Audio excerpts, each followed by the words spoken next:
오늘 함께 보실 말씀은 로마서 7장 13절에서 25절까지 말씀입니다. 로마서 7장 13절에서 25절까지의 말씀입니다.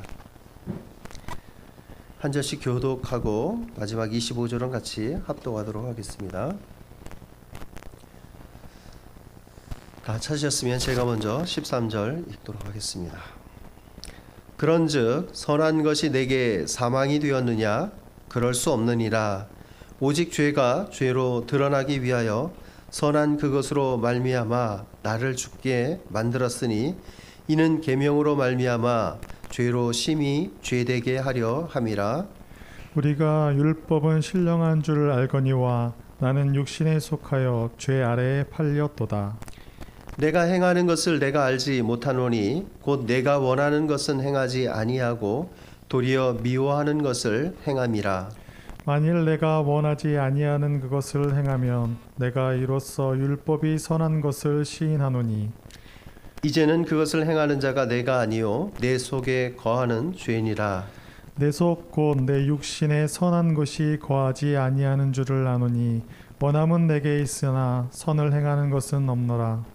내가 원하는 바 선은 행하지 아니하고 도리어 원하지 아니하는 바 악을 행하도다.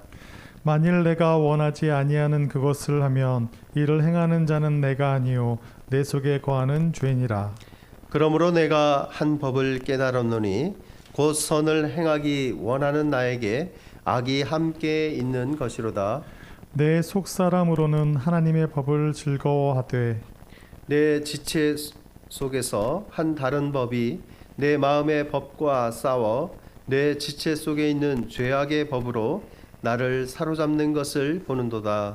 오라 나는 곤고한 사람이로다. 이 사망의 몸에서 누가 나를 건져내랴. 다 같이 읽겠습니다. 우리 주 예수 그리스도로 말미암아 하나님께 감사하리로다. 그런즉 내 자신이 마음으로는 하나님의 법을 육신으로는 죄의 법을 섬기노라. 아멘.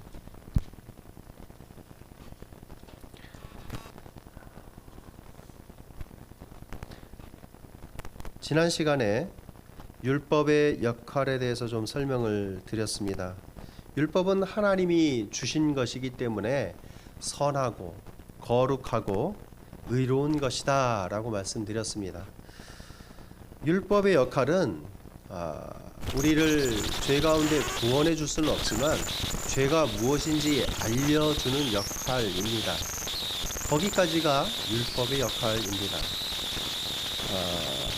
리트머스 시험지가 그 산성과 알칼리성의 그 구분을 해주는 것처럼 어떤 테스터기가 그 사람의 상태를 알려주는 것처럼 율법은 그런 역할들을 감당하고 있습니다.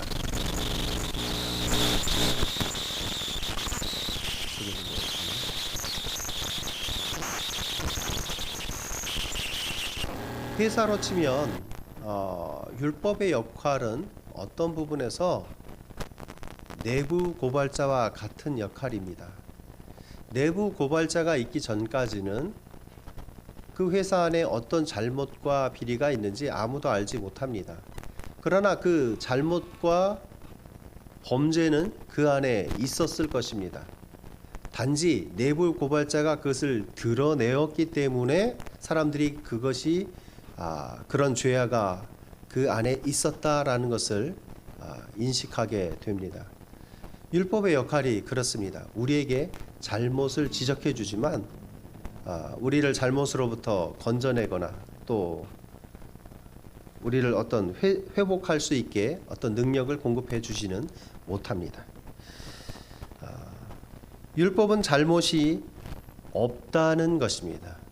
내 안에 있는 죄가 나를 망치는 것이고 율법은 그 내 안에 있는 죄를 드러내 보여주는 역할을 하고 있습니다. 죄가 우리 안에 잠재되어 있는데 그 잠재되어 있는 죄를 깨어나게 하고 알게 한 것은 율법이라는 것입니다.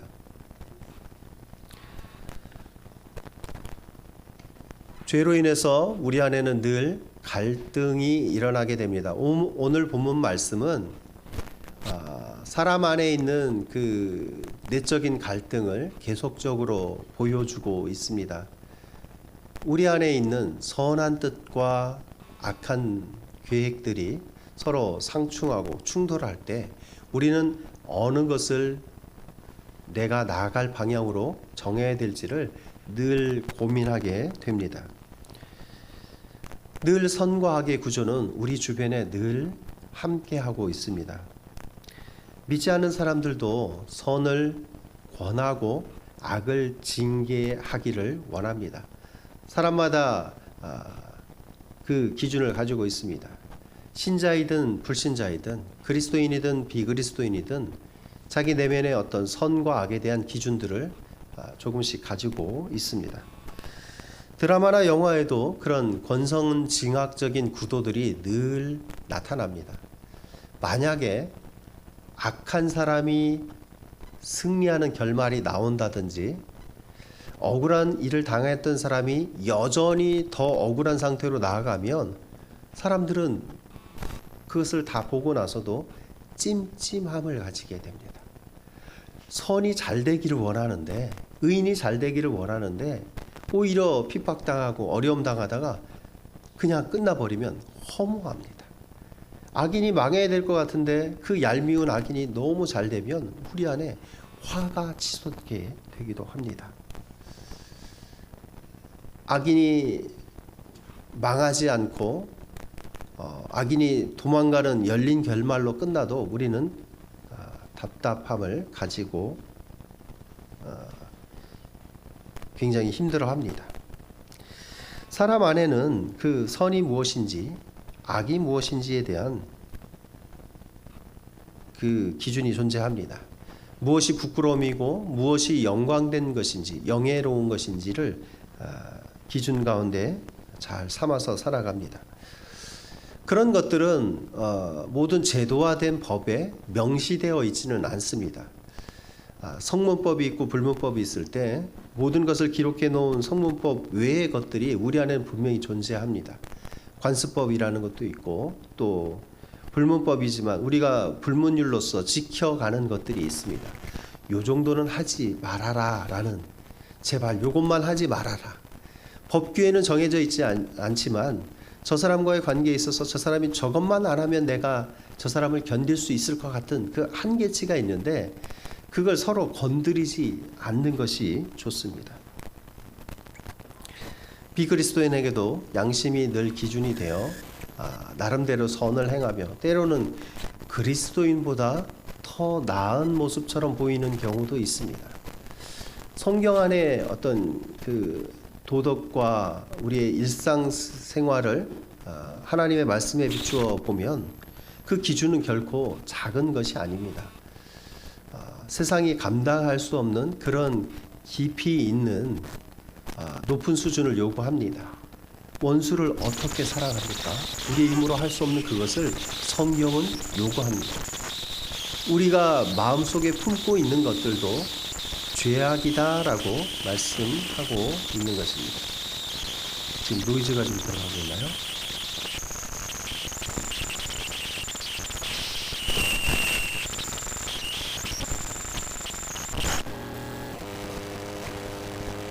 계속 노이즈 들어가고 있죠. 네, 이게 소리를 높여서 아마 생긴 문제일 수도 있고, 그래서 이 마이크를 좀 띄고 다른 마이크로 사용하도록 하겠습니다.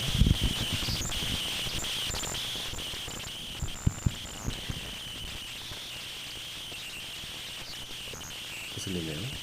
잠시만요.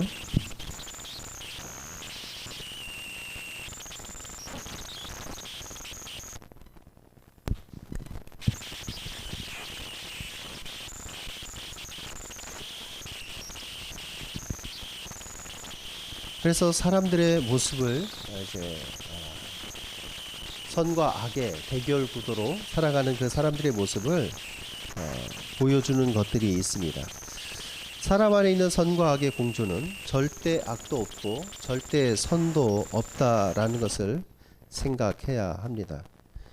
착한 내 모습이 있고 못된 내 모습이 있는데 늘 그 갈등과 대립 속에서 어느 하나를 결정하며 살아가야 합니다. 반전극장이라는 것이 한때 사람들에게 인기를 끌었던 적이 있습니다. 한쪽에서는 좀 천사의 모양을, 한쪽에서는 좀 악한 사탄이나 마귀의 모양을 한 그 내 안에 또 다른 자아들이 서로 대립하고 이렇게 하는 게 좋아, 이렇게 하는 게 좋아 하면서 그 가운데 결정을 하다가 이렇게 결정했을 때 어떤 결말로 나아갈지, 또 이쪽 결정을 했을 때 어떤 결말로 나아갈지를 궁금해하며 그것을 이제 드라마처럼 극장에서 보여주는 그런 영화 형식을 빌어 또 표현한 적이 있습니다. 그 두 개는 다른 결정은 다른 결과로 나아가게 됩니다. 성경 안에도 악을 행하면 그 얼굴을 들지 못하는 모습을 보여줍니다. 사람의 모양을 하고 사람의 형상을 가졌는데 그 창조주의 뜻을 어긋나며 악을 행하는 그 사람들에게 우리는 사람이 인두겁을 쓰고 어떻게 그렇게 할 수 있느냐라고 이야기합니다. 겉모양은 사람의 모양인데 그 악한 모습은 전혀 사람이 기대할 수 없는, 사람으로부터는 기대할 수 없는 것들을 행하기 때문입니다. 그리스도인은 더 높은 도덕률 가운데 살아갔기 때문에 초대교회 가운데는 많은 다른 로마 사람이나 그 밖의 사람들이 그리스도인에 대해서 좀 우리와는 다른 특별한 사람들이라는 인정을 하게 되었습니다. 요즘에 우리 사회를 보면 그 초대교회 모습과는 좀 많이 먼 모습을 보여줍니다. 성경은 분명히 말씀합니다. 한 입으로 찬송과 저주가 나면 안 된다라고 말씀합니다. 그런데 그리스도인이면서도 비그리스도인보다 더 악한 모습으로 살아가는 어떤 이들이 있습니다. 최근에 입양된 아이의 죽음이 사회적으로 큰 이슈가 되었습니다. 그 사람들은 그리스도인이었습니다. 아이를 입양하고 다른 사람들에게 선하고 거룩한 것처럼 보였지만 그 사람들의 삶의 모습은 그리스도인의 모습이 아니었습니다. 비그리스도인도 할 수 없는 그런 악한 행동들을 하는 그들은 악이 그들의 삶 가운데 마치 일상처럼 자리 잡고 있었던 것을 보게 됩니다. 겉으로 보기에는 법을 잘 지키는 것처럼 보였지만 그들은 법을 악용하는 사람들이었습니다. 선과 악의 우리의 내면의 충돌이 늘 모든 사람들에게 있음을 인정해야겠지만 우리는 그 가운데 어느 것을 따라갈지는 우리가 믿음 가운데 성령이 이끄시는 가운데 올바른 것, 선, 하나님이 보시기에 아름다운 것을 선택할 수 있어야 합니다. 오늘 말씀 보면 그 우리의 내면의 고민을 드러내주는 한 말씀이 나오고 있습니다. 24절 말씀인데요. 이 말씀은 예전부터 좀 많은 논란이 되었던 말씀이기도 합니다. 24절 말씀 같이 읽어보겠습니다. 오호라 나는 곤고한 사람이로다. 이 사망의 몸에서 누가 나를 건져내랴. 바울은 자신의 삶의 경험을 통해서 배운 듯한 그 이야기를 해주고 있습니다. 그래서 이 나가 바울을 이야기할 것이다 라고 생각하는 사람들도 있었고 이 나가 그리스도인들, 유대인으로서 그리스도인이 된 사람들을 말한다 라고 이야기하기도 했습니다. 또 어떤 사람들은 이것은 그리스도인이 아닌 사람들, 신자가 아닌 사람들을 지칭한다 라고 이야기하기도 합니다. 그 각각에 대해서 논리들이 있습니다. 여기 보면 죄의 법 아래로 붙잡혀가는 것과 또 죄의 종이 되었다라는 표현들을 봤을 때 이 사람들은 그리스도인이 아닌 사람들, 바울이 나라고 지칭했지만 그 사람들은 신자들이 아닐 것이다 라고 이야기합니다. 그런데 또 어떤 쪽으로 보면 25절 말씀과 같이 하나님의 법을 즐거워하는 그들이 감사를 하고 있습니다. 하나님의 법을 아는 자들이면 그 구약의 율법을 이야기한다고 말할 수 있습니다. 그 사람들은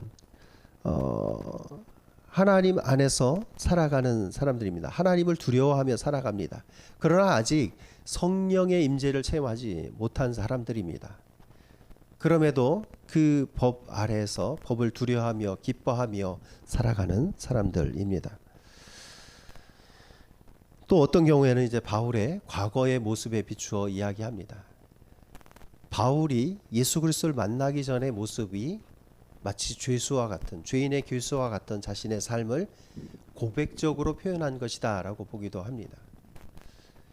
이 시점이 그리스도인이 되기 이전 시점이든 이후 시점이든 우리는 그것을 우리 삶에 적용해 볼 때 우리가 그리스도인이 되기 전에도 그리고 된 후에도 또 바울과 같은 그리스도인이 되었자 할지라도 하나님을 두려워할지라도 그 예수 그리스도를 인격적으로 만나기 전까지의 우리의 삶이 그러한 갈등과 고민 속에 살아가는 것을 보게 됩니다. 우리는 이 말씀을 바울에게 일어난 일이라고 생각해도 우리 삶에 적용할 수 있습니다. 왜냐하면 우리가 바울과 같은 길을 걸어가고 있기 때문입니다. 바울이 아니고 모든 보편적인 우리라는 개념으로 이해를 할지라도 거기에도 바울의 삶을 대입해 볼 수 있습니다. 왜냐하면 바울도 보편적인 그리스도인들 안에 들어가는 한 사람이기 때문입니다. 어떻게 적용을 하든 이것은 신자의 삶에도 적용할 수 있는 내용이고 또 불신자의 삶 가운데도 적용해 볼 수 있습니다. 불신자도 하나님을 찾는 과정을 밟아가기 때문입니다. 그들이 뭔가 우리 삶을 주관하는 한 분을 찾아 나섭니다. 자신 안에 선과 악이 갈등하는 그것들을 보며 자신이 선을 추구하기 원하는데 자신이 때로는 악한 결정을 하며 악에 휘둘리는 자신의 모습을 보며 자신을 찾아갑니다. 정체성을 찾아가며 한 하나님을 찾아가다가 결국은 발견하게 되기도 하고 결국은 모른 채로 이 세상을 떠나가기도 합니다. 이 충돌과 이 싸움, 투쟁은 우리의 내면 가운데서 날마다 존재합니다. 구원 이후에도 우리는 죄의 모습이 완전히 없어진 모습은 아닙니다. 하나님 안에서 구원받았지만 하나님과 화해되었고 또 하나님의 자녀로 인정받았고 의롭게 되었지만 여전히 죄의 문제는 우리 안에 존재하고 있습니다. 그래서 바울은 그 고백을 이렇게 이야기하고 있는 것입니다. 오라. 안타까운 자신의 모습을 보여줍니다. 나는 곤고한 사람이다. 내 삶을 통해 깨달은 한 가지, 나는 곤고한 사람이라는 것입니다. 괴로운 사람이라는 것입니다. 힘들다는 것입니다. 원하기는 선을 행하기를 원하는데 그 선을 행할 수 없고 오히려 악을 행하게 되는 내 모습이 너무나 비참하고 안타깝다라는 것입니다. 우리는 죄와의 싸움에서 늘 승리할 수는 없습니다. 그러나 늘 패배할 수도 없습니다. 때로는 이기고 때로는 지며 살아가지만 우리는 더 많은 싸움들을 이겨가며 거룩함에 나아가고 있는 것입니다. 하나님이 우리에게 원하시는 그 선한 길을 걸어가며 승리하시는 여러분들이 되시기를 축복합니다. 우리는 예수 그리스도를 영접함으로 우리 안에 그런 갈등들이 시작하는 것을 보게 됩니다. 예수 그리스도를 알지 못하면 우리는 이런 고민을 많이 할 필요가 없습니다. 그저 마음에 내키는 대로, 내 마음에 땡기는 대로, 내 마음이 원하는 대로 나아가면 됩니다. 예수를 믿지 않는 사람들은 그렇게 살아갑니다. 그리고 나중에 예수를 믿었던 사람들의 고백이 내가 왜 이전에 그렇게 살았는지 모르겠다라고 말하기도 하는 것을 봅니다. 예수 그리스도를 영접하면 우리는 당장 그 갈등이 시작되기 때문에 우리는 예수 그리스도를 택할 것인지 세상을 택할 것인지 결정하며 나아가야 합니다. 믿지 않는 자들에게는 그 자신들 안에 있는 이성이 그 욕망을 제어할 것인지 또 아니면 그 욕망을 따라갈 것인지를 결정하고 또 그들의 양심의 법이 기준이 된다면 우리는 하나님의 법을 따라 살아가는 사람들입니다. 하나님의 법이 기준이 되어 그 법이 요구하는 선한 것들을 추구하며 살아갑니다. 하라고 한 것들을 하며 하지 말라고 하는 것들을 하지 않는 것이 하나님 안에서의 선이고 하나님이 원하시는 아름다움입니다. 우리는 우리 마음 안에 우리의 삶 가운데 죄가 우리와 어느 정도 공존할 수밖에 없다면 그 죄의 입지를 줄어들게 만들면서 우리가 그 주도권을 쥐어야 합니다. 누가 주류가 될 것인지를 정해야 합니다. 죄가 우리를 지배하게 내버려 둘 것이냐 아니면 우리가 죄를 지배하며 죄를 쫓아내며 또 우리의 삶 가운데 예수 그리스도가 주인 되게 하실 것인가를 우리는 늘 주의하며 살아가야 합니다. 요즘 애견 인구가 많아졌습니다. 반려견의 개념으로 개를 키웁니다. 그런데 그 개에게는 주인이 있습니다. 개의 주인을 견주라고 합니다. 제가 이 견주라는 말을 강조하는 것은 개가 주인이 아니고 그 견주가 주인이라는 것을 강조하기 위해서입니다. 그런데 때로는 이 관계가 뒤바뀐 경우도 있습니다. 사람이 개를 보호하는 게 아니라 개가 사람을 보호합니다. 그 형태가 좀 다르게 진행이 됩니다. 주객이 전도되어서 개가 주인을 지키려 하면 어떻게 하냐면 주인의 행동에 사사건건 으르렁대고 어떤 자기 표현을 합니다. 그러면 그 개의 주인인 사람이 쩔쩔매면서 개가 원하는 대로 해주기도 하고 개의 눈치를 보게 됩니다. 견주를 돌보고 있다고 그 주인은 생각했지만 사실은 그 개가 주인 행세를 하고 있는 것입니다. 개를 다루는 프로그램에서 중요하게 강조하는 한 가지가 있었습니다. 전체적인 맥락은 상황은 다 케이스마다 달랐지만 개를 복종하도록 가르쳐야 된다는 것입니다. 개는 복종의 대상이고 또 내 말을 들어야 될 대상이고 통제를 받아야 될 대상이지 자유로운 영혼처럼 그렇게 내버려둬서는 안 된다라는 것을 알려줍니다. 다른 개와의 예절, 에티켓도 알려줘야 되고 주인에게 복종하는 법, 주인의 지시에 따르는 법들을 하나하나 일러줘야 합니다. 우리 안에 죄가 있다라고 할 때 그 죄에 대해서 통제권을 가지고 지배하고 또한 그 죄의 통제에 휘둘리지 않으려면 우리가 우리 삶의 주인 대신 예수 그리스도를 바라보며 그의 뜻에 따라 나의 생각과 결정들을 정해가야 된다는 것입니다. 예수 그리스도께서는 이 땅 가운데 성령을 약속해 주셨습니다. 그래서 그리스도인들의 삶 가운데는 성령이 내주하신다라고 표현합니다. 우리 안에 거한다라는 표현입니다. 저는 이 내주라는 표현을 좀 띄어쓰기를 해서 다른 표현으로 바꿔 보았습니다. 성령이 내주하시는 것은 성령을 예수 그리스도를 내 주로 모시는 삶이다라고 생각합니다. 내 주로 모시면 그의 통제를 따르고 그가 원하시는 기쁨을 쫓아가게 됩니다. 성령의 내주를 원하지 않는다면 우리의 그 비어있는 삶에는 죄가 그 자리를 또아리를 트게 될 것입니다. 우리는 그 죄가 또아리 트는 것을 새가 둥지를 트는 것과 비교할 수 있습니다.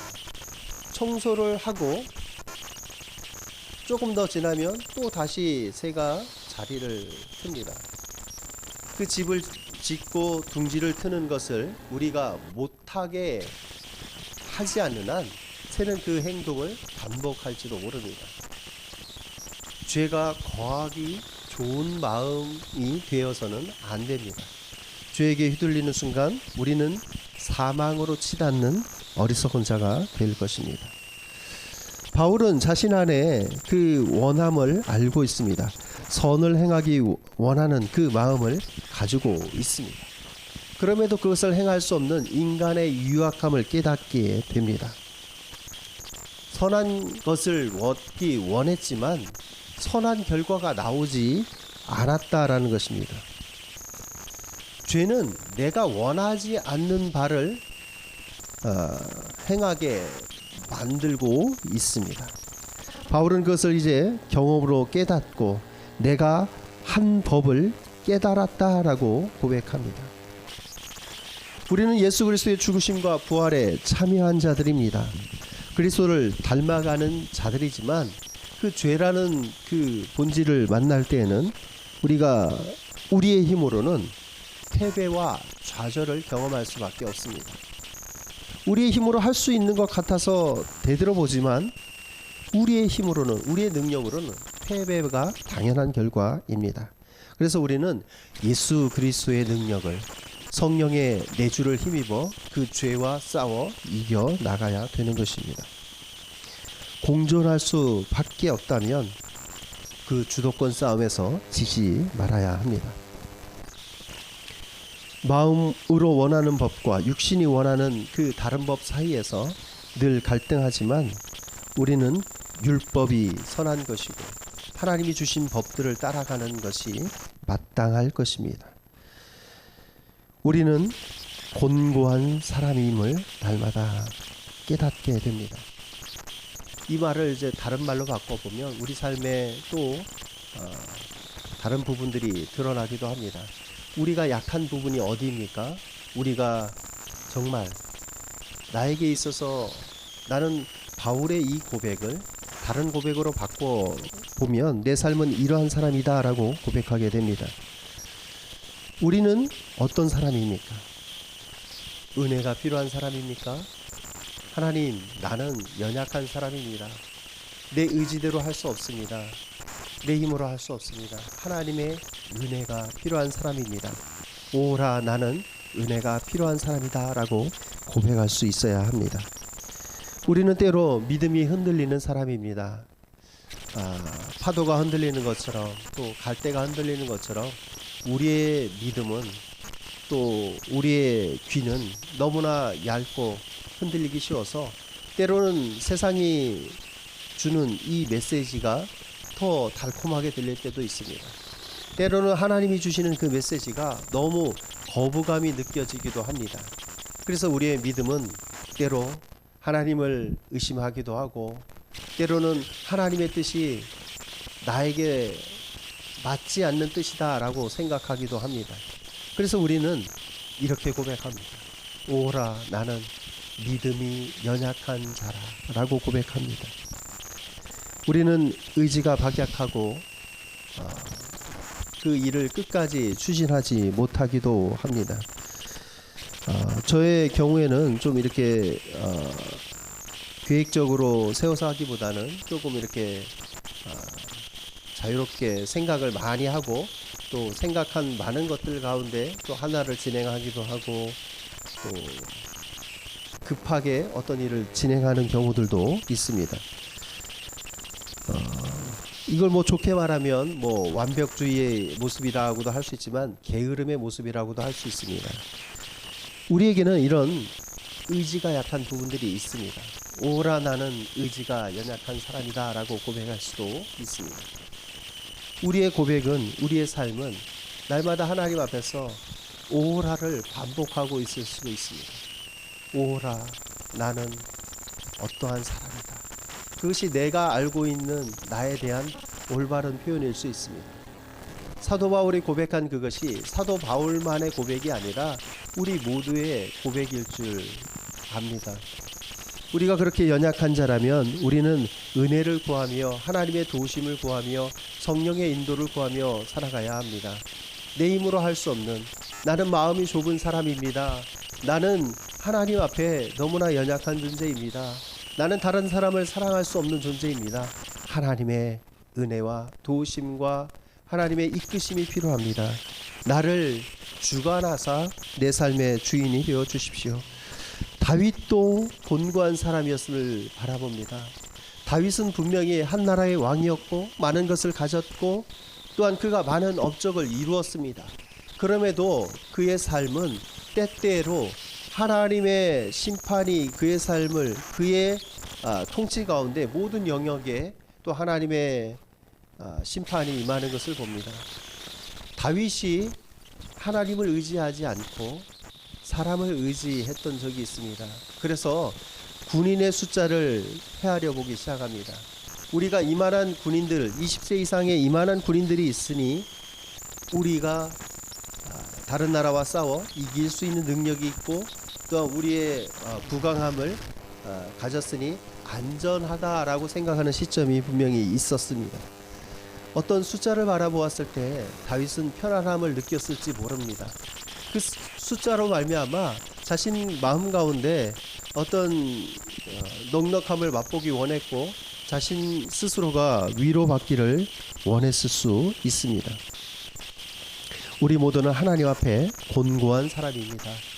우리가 어떤 숫자에 매이지 않고 또 우리의 어떤 보여지는 것에 매이지 않기를 축복합니다. 우리가 이 모든 것이 가능하려면 이제 다음에 할 로마서 8장 가운데에 성령을 기대하는 것이 우리에게 정답일 것입니다. 성령이 오시기를 고대하고 기대할 수밖에 없는 우리 안의 곤고함을 성령님이 채워주실 것입니다. 성령님이 오시면 가능하게 됩니다. 우리의 한계를 인식하는 것이 필요합니다. 우리는 대항할 수 없습니다. 우리 스스로는 할 수 없는 그것을, 그 싸움을 성령의 도움을 받아야만 이길 수 있는 싸움으로 나가게 되는 것입니다. 우리가 성령의 인도를 받지 않고 우리 스스로가 깨끗하고 또 우리 스스로가 의롭다라고 생각하면 우리 안에는 당장 드는 마음이 다른 사람들에 대한 정죄의 마음입니다. 저는 어렸을 때 예배를 잘 참석한 그것이 제게 좀 자랑거리였던 적이 있었던 것 같습니다. 그래서 다른 사람들 앞에서 이야기하지는 않았지만 예배에 잘 참석하지 않는 사람들을 보면서 정죄했던 적이 있습니다. 내가 남들보다 잘하는 것이 있으면 그것으로 다른 사람을 비교하고 다른 사람을 정죄하게 되는 것이 사람의 기본 마음이 아닐까 싶습니다. 그러나 성령님이 오시면 우리가 그 안에서 다른 사람을 정죄하고 혐오하기보다는 우리가 오히려 그 사람들을 품어줄 수 있을 것입니다. 저 사람은 어떤 연약함이 있어서 예배에 참석을 못했을까? 어떤 상황 때문에 그의 경제를 위해서 힘쓰느라 예배를 참석하지 못했을까라는 그런 한 사람 한 사람들의 개개인의 삶을 돌아보게 되며 그 사람을 이해할 수 있게 되기까지는 우리의 의지보다는 우리의 연약함으로 믿음으로 할 수 없는 그것을 성령님께서 보여주시고 가능케 해주셔야 합니다. 우리가 성령의 인도를 받지 않으면 죄가 이끄는 대로 사망의 열매를 맺게 됩니다. 죄가 이끄는 것은 결국은 사망이기 때문에 사망이라는 열매가 우리에게 주어질 것입니다. 그러나 우리가 성령의 인도를 받는다면 사망이 아닌 사랑의 열매를 맺게 됩니다. 우리가 사랑하면 사랑할수록 더 많은 것을 주고 싶은 것을 경험하게 됩니다. 우리에게 가진 것들을 나누어주며 공유하며 베풀어주는 그것이 우리에게 기쁨이 됩니다. 내가 사랑할 수 없는 그것을 하나님이 가능케 하실 것입니다. 우리는 성령 안에서 자유를 누릴 수 있습니다. 우리가 죄를 떠나보냈다라고 생각했는데 그 죄가 우리랑 다시 만나게 되는 경우가 있습니다. 이제 죄는 나와 아무 상관이 없어라고 그리스도인이 되는 순간 경험했으면 좋겠는데 그리스도인이 된 뒤에도 죄는 여전히 우리의 주의를 맴돕니다. 그러다가 어느 순간 우리와 회오를 가집니다. 다시 만나게 됩니다. 오랫동안 헤어졌던 그런 죄가 우리의 삶에 다시 친숙하게 들어오는 순간 우리는 하나님으로부터 멀어지게 됩니다. 그 죄가 우리 안에 가까이 오지 않게 하려면 우리는 성령님과 내주하시는 성령님과 늘 가깝게 연합하고 교제하고 그의 통제 아래 있어야 합니다. 새로운 관계 속에 들어간 사람은 옛 관계를 그리워할 수 없습니다. 우리가 하나님과의 새로운 관계 속으로 들어왔는데 옛 질서로부터 새로운 질서로 또 종로로 타는 데에서 자유함으로 나왔는데 우리가 다시 과거로 회귀하는 것은 옳지 않습니다. 잘못된 만남이 아닌 성령과의 연합만이 우리를 살게 할 것입니다. 성령이 우리의 모든 주권을 가지고 우리 삶의 주인이 되어 나의 주가 되어 우리를 다스리시는 것이 우리 삶의 좋은 결과입니다. 죄가 뇌주하지 못하게 하고 과거로 돌아가지 않으며 또한 우리의 모든 삶 가운데 성령의 충만함을 경험해야 할 것입니다. 오늘 본문 말씀을 통해서 이 말씀을 우리 삶 가운데 어떤 죄를 합당화하거나 또 인정해서는 안 됩니다. 바울이 이런 고민을 했다. 그러면 우리도 그렇게 고민할 수 있다. 그러니까 이 죄는 누구에게나 있을 수 있는 거니까 나는 이 죄가 나의 삶에 뭐 이렇게 일어나는 것에 대해서 뭐 그렇게 중요하게 생각하지 않아라고 해서는 안 됩니다. 죄가 머무르는 순간 우리는 그것의 지배를 받게 되어집니다. 죄가 떠나기를 원한다면 성령을 우리 가운데 모셔드리고 그 성령의 인도를 받아 살아가야 됩니다. 우리가 한 주간 동안에 또 우리의 고백 가운데 얼마나 오호라 나는 이런 고백이 나올지 모르겠습니다. 오호라 나는 정말 어찌할 수 없는 구제불능의 사람이야 라고 할 수도 있습니다. 우리의 때로는 인간적인 완벽주의가 다른 사람들을 피곤하게 만들 수도 있습니다. 그 완벽주의는 다른 사람을 정죄하고 멀어지게 하지 가까이 오게 하지 않습니다. 때로는 우리 안에 완벽하지 않아도 우리 안에 있는 사랑이 사람들을 모여들게 할 것입니다. 성령이 충만한 사람의 미소가 많은 사람들을 얻게 될 것이며 또 사람들의 마음을 얻게 될 것이며 그들이 복음에 대해 열린 마음으로 다가오게 할 것입니다.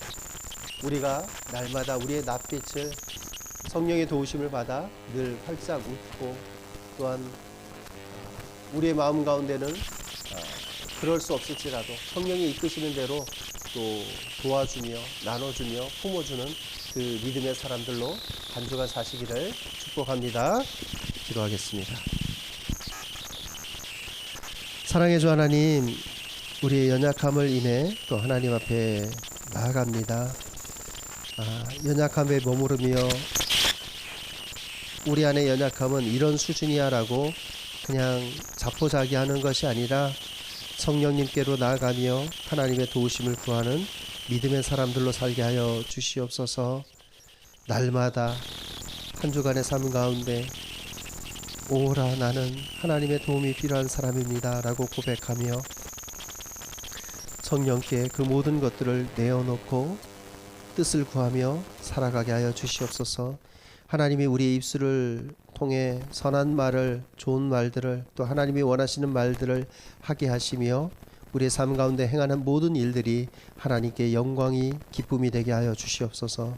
감사합니다. 이 모든 것 예수 그리스도의 이름으로 기도합니다. 아멘.